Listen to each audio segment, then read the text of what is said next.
tous, j'espère que vous allez bien. Bienvenue dans cette nouvelle vidéo. Aujourd'hui c'est un retour de course et un petit meal prep par la suite. Donc on va déjà commencer tout de suite par ce que j'ai acheté. Je vais vous montrer ce que j'ai acheté. Ça ne correspond pas à tout ce qu'on va manger. J'ai encore des choses à la maison. Je suis allée faire mes courses chez Leclerc. Donc j'ai repéré encore une hausse de prix sur les produits. Dans la dernière vidéo et même dans celle d'avant encore, je vous avais parlé des prix de chez Aldi qui avaient bondi. En fait, les prix chez Leclerc ont bondi à leur tour. Donc bon voilà, c'est pas étonnant, mais voilà, c'est pour dire que je disais que chez Aldi ça avait vachement augmenté, que ça valait peut-être plus trop le coup, mais en fait Leclerc a augmenté aussi. Donc voilà, moi je dis les choses telles qu'elles sont. C'est pas une critique c'est pas une critique envers les enseignes. Voilà, moi je vous dis juste les choses comme elles sont.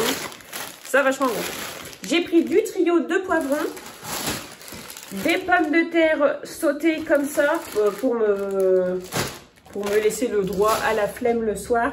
J'ai acheté aussi des pommes de terre rissolées, donc des petites pommes de terre en forme de cube qui ont déjà servi. Et j'ai acheté une boîte de 10 steaks hachés surgelés. Et c'est là en fait que j'ai vu que effectivement les 10 steaks hachés surgelés que j'ai l'habitude de prendre chez Aldi en 100% pur bœuf, 100% pur muscle et tout ça avaient vachement augmenté. Mais du coup chez Leclerc en fait le prix est au même niveau que chez Aldi. J'ai acheté du râpé aux 3 fromages. Un fromage comme ça, ça s'appelle Prime Frais ail et fines herbes qui est très bien.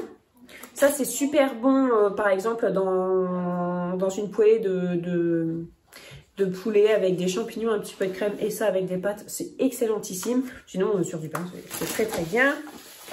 Une crème fraîche épaisse. Il y avait un prix très intéressant sur les filets de poulet, donc j'en ai pris, j'ai pris une barquette, c'est 2,5 kg pour je ne sais plus combien, mais ça revenait moins cher au kilo, donc j'en ai profité. Donc je vais en garder pour nous là cuisiner dans pas longtemps et sinon le reste je vais mettre au congèle, je vais portionner, je vais mettre ça au congèle. Des lardons fumés. Il y avait des cordons bleus comme ça au reblochon à moins 30% parce que c'est un produit en date courte. Donc du coup j'en ai profité parce que c'est quelque chose que j'aime bien quand même. En date courte, toujours du jambon, 6 tranches de jambon. Je me suis dit que ça serait vraiment pas mal. Donc c'est du porc salu en tranches. Et j'ai goûté hier. Hier je me suis fait un tacos en fait avec ça dedans en guise de fromage. C'est excellentissime. Moi j'adore le porc salu, donc je me suis dit qu'en tranches dans un petit sandwich ça peut être bon. Donc voilà, j'ai vraiment bien apprécié. C'est pas quelque chose que j'achèterai tout le temps parce que ça coûte quand même un peu. Du Maasdam, donc ça c'est des tranches de fromage classiques pour mettre dans les sandwichs, c'est parfait aussi. Thibaut a choisi des ficello.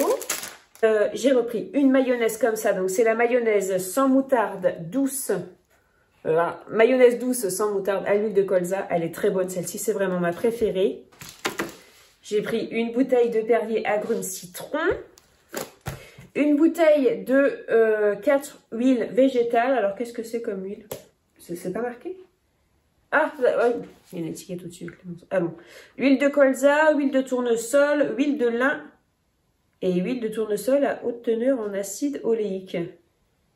Oui, d'accord, ok. Il y a 2 huiles de tournesol, mais elles sont sensiblement différentes. Donc, du coup, ça met 4 huiles végétales. Est-ce qu'on se foutrait pas un peu de notre... un paquet de linguine et ça et un paquet de macaroni, donc 1 kg de macaroni.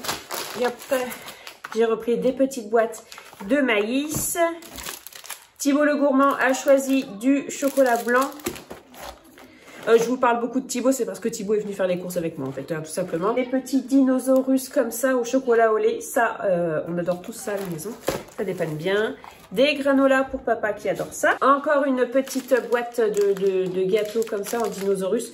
Vous voyez beaucoup de gâteaux dans mes retours de courses, mais c'est parce qu'en fait mon four est en panne. Et voilà, du coup, je peux pas tout faire. Je sais qu'il y a énormément de recettes à faire sans four. Hein. On peut faire des crêpes, des gaufres, des muffins, on peut faire plein de trucs, je le sais. Mais voilà, je peux pas tout faire, je peux pas être partout. J'ai pris 2 citrons, alors ils sont maintenant... c'est comme ça que c'est affiché sans traitement après récolte. Et pourquoi pas, ça peut être pas mal parce que ça évite une petite étiquette et de la colle. Donc pourquoi pas, moi je trouve que c'est une bonne idée. Le lot de 2 concombres à 1,74 €. J'en ai profité parce que ça me manquait vraiment. J'ai racheté 2 kilos de pommes. J'ai acheté 5 kiwis. Bon là il n'y en a que 2, mais il y en a 5 en tout parce qu'il me reste 2 ici. Oui. Un sachet de 1 kg de carottes. Une botte de radis. Et une Batavia. J'allais dire, je vous ai tout montré, mais non, j'ai racheté aussi une grosse bouteille de ketchup. Voilà, donc c'est tout ce que j'ai acheté. Je range tout ça et on se retrouve juste après pour la suite. Pour commencer, je vais mettre les kiwis dans leur corbeille. Donc je mets les 2 anciens kiwis sur le dessus, c'est ceux qu'on va manger en premier. Ensuite, je vais déjà nettoyer quelques pommes, donc je les rince simplement à l'eau et je les mets dans une petite corbeille.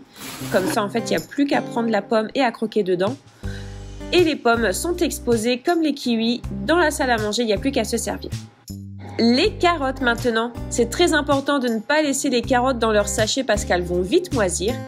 Donc je mets un torchon dans le bac à légumes de mon frigo et je mets les carottes dedans. Elles se conservent très longtemps comme ça.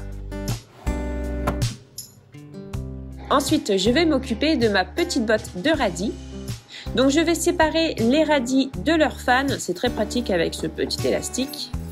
Donc on peut faire une soupe avec les fans de radis, mais nous c'est vraiment pas ce qu'on préfère. Donc les fans iront pour nos poules, elles adorent ça. Mais si vous voulez faire une soupe avec des fans de radis, vous faites rissoler un petit oignon, vous mettez des pommes de terre, les fans de radis, vous mettez de l'eau et une fois que c'est cuit, vous mixez.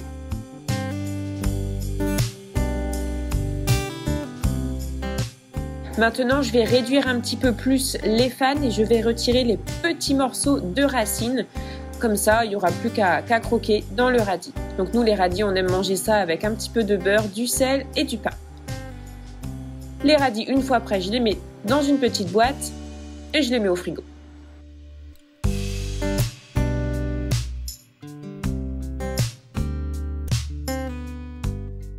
Maintenant, je vais m'occuper de ma salade.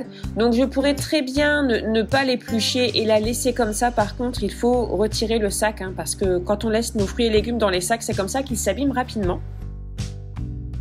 Je retire les quelques premières feuilles et ensuite, je retire toutes les feuilles. Je les mets dans les soreuses.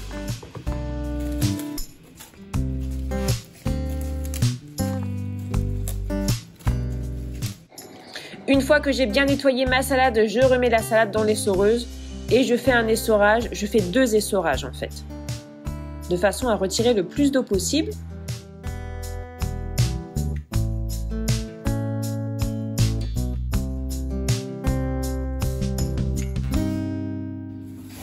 Et ensuite, je reprends le sac où j'avais entreposé la salade, je l'ai retourné le sac.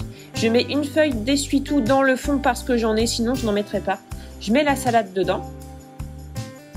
Ensuite, je ferme le sachet et la salade va dans le bac à légumes de mon frigo. Et ça, c'est pour les poules. Voilà, c'est la fin de cette vidéo. J'espère qu'elle vous aura plu. Je vous souhaite de passer une très bonne journée. Prenez bien soin de vous et de votre budget et on se retrouve très bientôt dans une nouvelle vidéo. Salut!